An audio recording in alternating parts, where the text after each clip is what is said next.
श्री कृष्ण, श्री कृष्ण।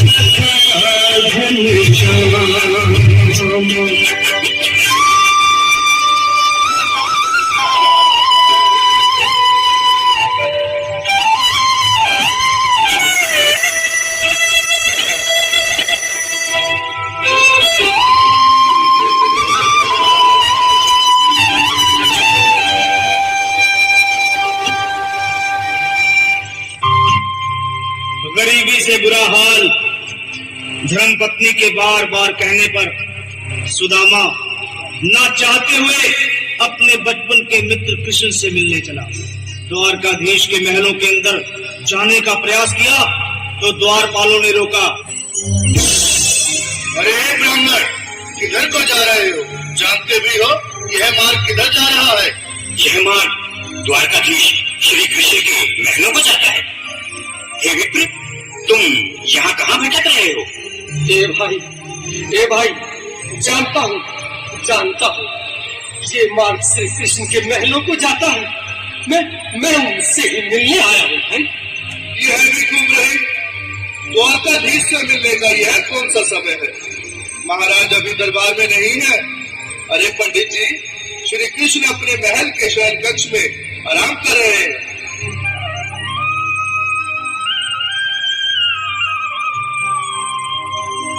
देखो देखो ये गरीबी का हाल, कृष्ण के दर पे विश्वास लेके आया हूँ। मेरे बचपन का यार है मेरा श्याम,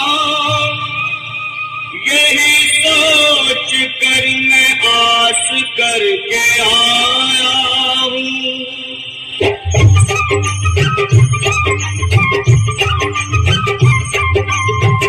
अरे द्वारपालो, कन्हैया से कह दो।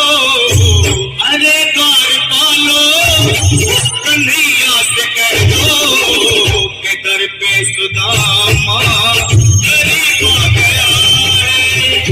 दर पे सुदामा गरीब आ गया है। भटकते भटकते न जाने कहाँ से, भटकते भटकते न जाने कहाँ से तुम्हारे महल के करीब आ गया है। तुम्हारे महल के करीब आ गया है। द्वारपालो, कन्हैया से कह दो कि दर पे सुदामा गरीब आ गया है।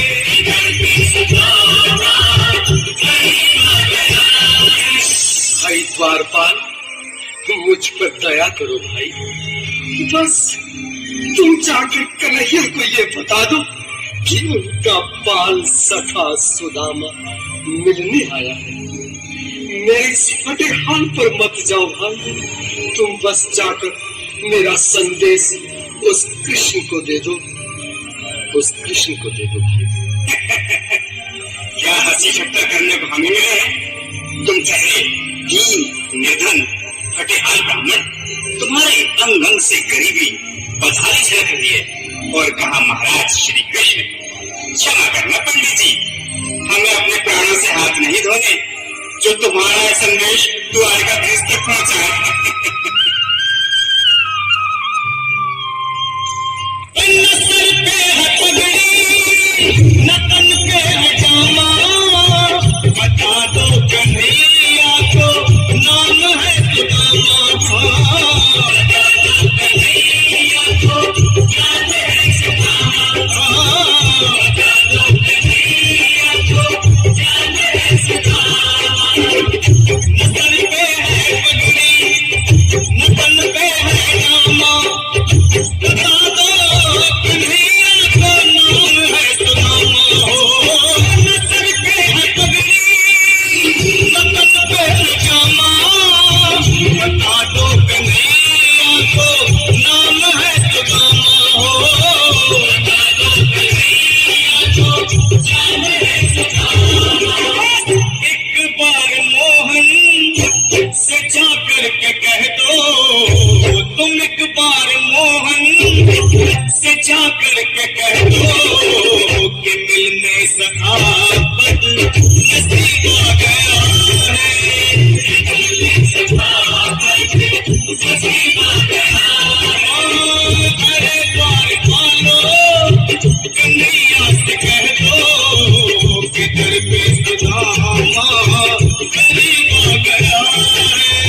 सुनो भाइयों, अब मेरी भी सुन लो।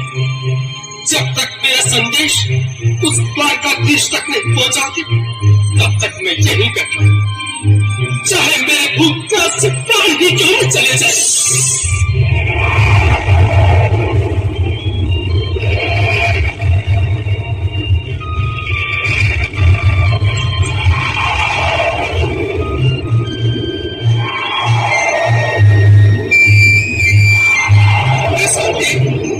ये ब्राह्मण तो बहुत लकी है।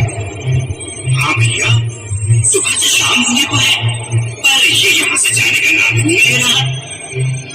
अरे देखो तो सही, इसकी देह कैसे कांप रही है, लगता है जैसे प्राण धुंधों पर अटके हैं। भगवान न करे अगर ब्राह्मण ने यही प्राण त्याग दिए तो, और अगर ये सच में द्वारकाधीश का मित्र हो तो क्या होगा भैया? सही कहते हो, अगर ब्राह्मण हत्या का पाप लग गया तो पीढ़ियां नरक भोगेंगी। अगर महाराज का मित्र हुआ तो बिल्कुल डरने का भय है। अपनी आने वाली पीढ़ियों को नरक में डालने से तो ये संदेश पहुंचाना ही ज्यादा अच्छा है। क्यों ना महाराज का संदेश पहुंचा दे। ऐसे करो, तुम जाओ भैया। तुम जाओ भैया, तुम उम्र में बड़े ठहरे, मेरी बात को समझो, तुम ही जाओ। देखो भाई, मैं कहना बाल बच्चेदार परिवार वाला, मेरे पूरे माँ बाप हैं, तुम ठहरे कुंवारे अकेले। अच्छा, मैं ही जाता हूँ। बिल्कुल थोड़ा थोड़ा रास्ता दे दे, बिल्कुल बीच में। मनोज सिंह जी, आज भी लीलाधारी के चेहरे पर मुस्कान है। लगता है जरूर कोई नई लीला रचने वाले हैं। द्वारकाधीश की जय हो। कहो द्वारपाल, इस समय कैसे आना हुआ? महाराज क्षमा चाहता हूँ, पर कारण ही कुछ ऐसा है। द्वार पर एक ब्राह्मण स्वयं को रुक क्यों गए? आगे बोलो। द्वार पर एक गरीब ब्राह्मण स्वयं को आपका मित्र बताता है, आपसे मिलना चाहता है। अपना नाम सुदामा बताता है। सुदामा? क्या कहा? सुदामा? मेरा बाल सका सुदामा? मेरी बचपन का मित्र सुदामा? सुदामा, मेरा मित्र सुदामा, सुदामा। वक्त संभाले, चरण पादुका तो पहनिए। स्वामी, स्वामी, स्वामी, स्वामी, सुनते ही चलो आए मोहन, जगाया गले। बिल्कुल मेरी ताली के साथ में सब बाल सफा से मिले, साक्षात कृष्ण भगवान आए हैं।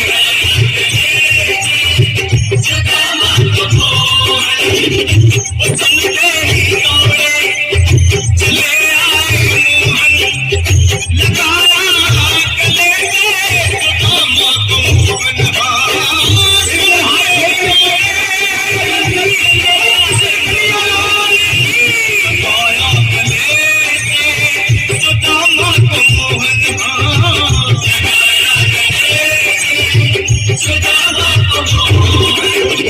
हुआ रुक्मणी को बहुत ही अचंभा, हुआ रुक्मणी को बहुत ही अचंभा। ये मेहमान कैसा अजीब आ गया है,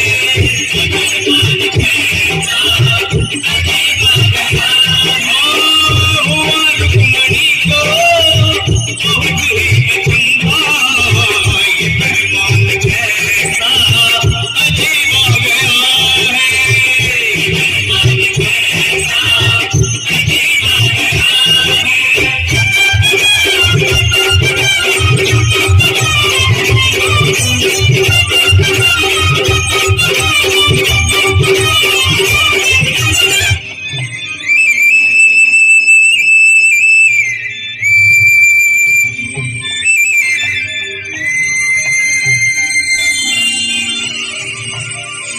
आओ सुदामा, आओ, चले आओ। इस महल को अपना ही समझो। मेरी बाल सखा, शर्माना कैसा? चले आओ। रुक्मणी, रुक्मणी, मेरे मित्र के स्वागत की तैयारी करो। घबराओ मत। सुदामा, सिंहासन पर बैठो। नहीं नहीं, मैं आपके सिंहासन पर कभी नहीं महाराज। ये पाप मुझसे न होगा। ये द्वारकाधीश, मैं निर्धन, बदनसीब, बदकामारा, तुझ ब्राह्मण आपके चरणों में बैठ सकूं तो मेरा सौभाग्य होगा। हे दीनानाथ, हे दीनानाथ, हे दीनानाथ। सुदामा, मुझे महाराज कहकर प्रताड़ित न करो। मैं संसार के लिए द्वारकाधीश हूँ और तुम्हारे लिए सिर्फ तुम्हारा बाल सखा हूँ। मुझे बचपन की तरह कृष्ण, कन्हैया या मोहन कहकर पुकारो। महाराज,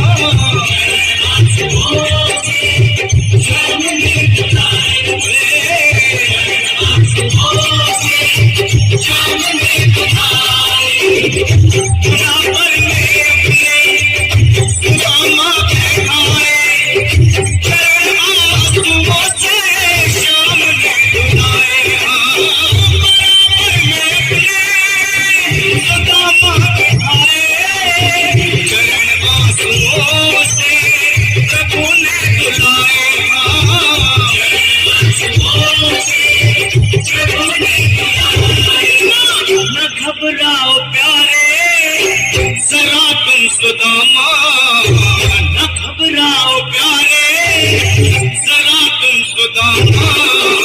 खुशी का समा तेरे करीब आ गया है, खुशी का समा तेरे करीब आ गया है।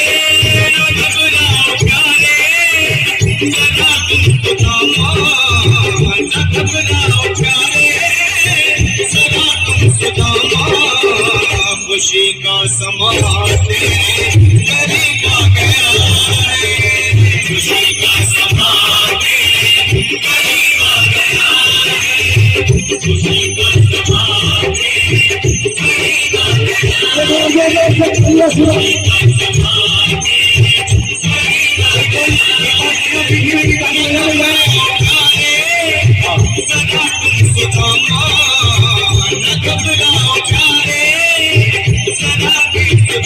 है, खुशी का समा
सोचेंगी रानियां, क्या बोलेंगे दास, क्या सोचेंगी रानियां, क्या बोलेंगे दास। सहना होगा दीन को किस किस का उपवास, पगला सोच रहा मेरा गवारा सोच रहा।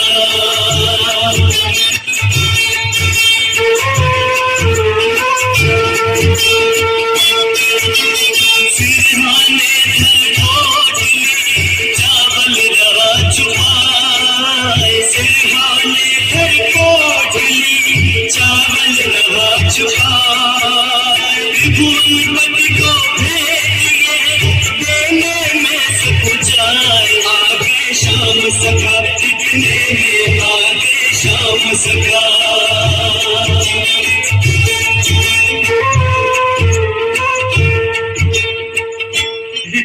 लाला दिखाओ तो, अरे दिखाओ तो, अरे दिखाओ ना, अरे दिखाओ ना सुदामा, क्या छुपा रहे दिखाओ। तब तो अवश्य कोई स्वादिष्ट वस्तु है जिसे तुम अकेले हड़प कर लेना चाहते हो। भाभी जी ने अवश्य मेरे लिए कोई रसीली चीज बनाकर भेजी होगी। अरे दिखाओ ना सुदामा,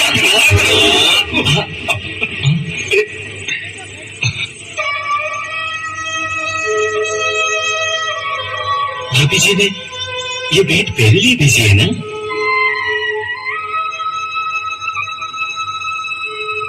तो तुमने अभी तक दी क्यों नहीं? अरे मैं तो पहले से जानता था कि भाभी तुम्हें कभी भी खाली हाथ नहीं भेजेंगी। कुछ नहीं तो 5 सुपारी भेज देंगी, या कम से कम 2 मुट्ठी चावल ही बांध देंगी मेरे लिए। नहीं, ये पोटली मत खोलो।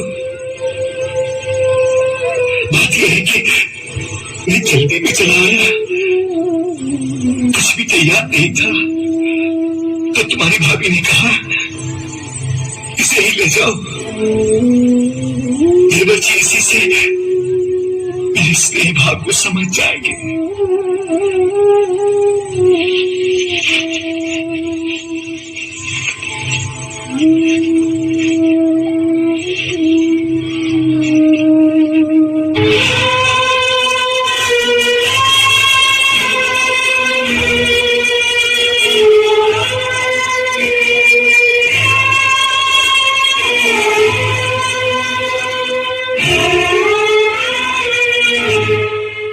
अमृत लाए हो मेरे लिए और छुपाए छुपाए फिर रहे हो।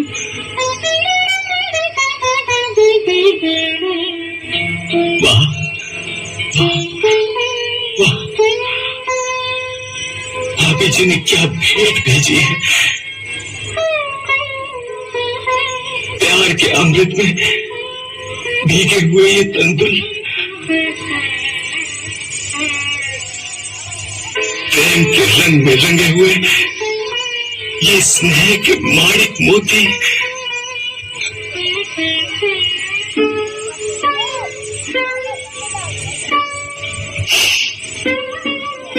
स्नेह भावनाओं से सुगंधित ये अनमोल रतन,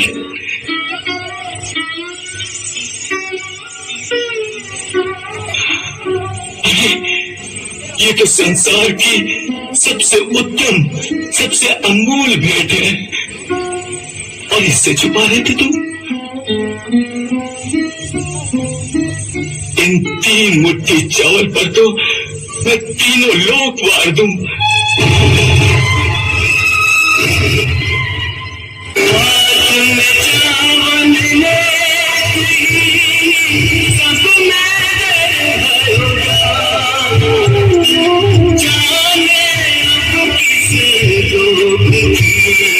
संपत्ति हो समान सब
मेरी प्रभु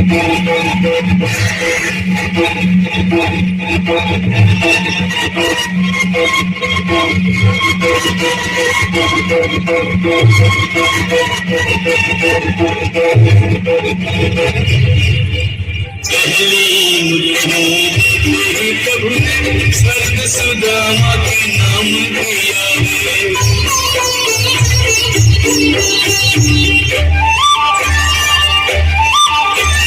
दूसरी मुट्ठी में कितने लोगों का वैभव विक्री को सौंप दिया है।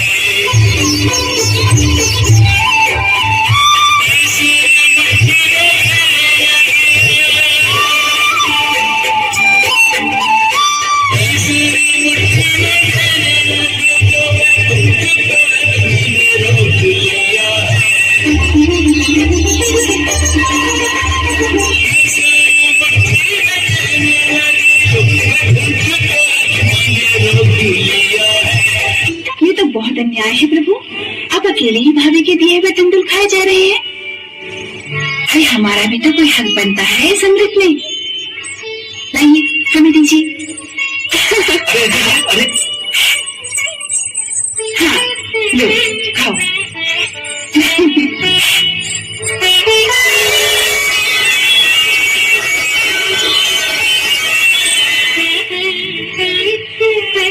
देखा सुदामा, मेरी एक मुट्ठी चावल का नुकसान हो गया, सब खा गई।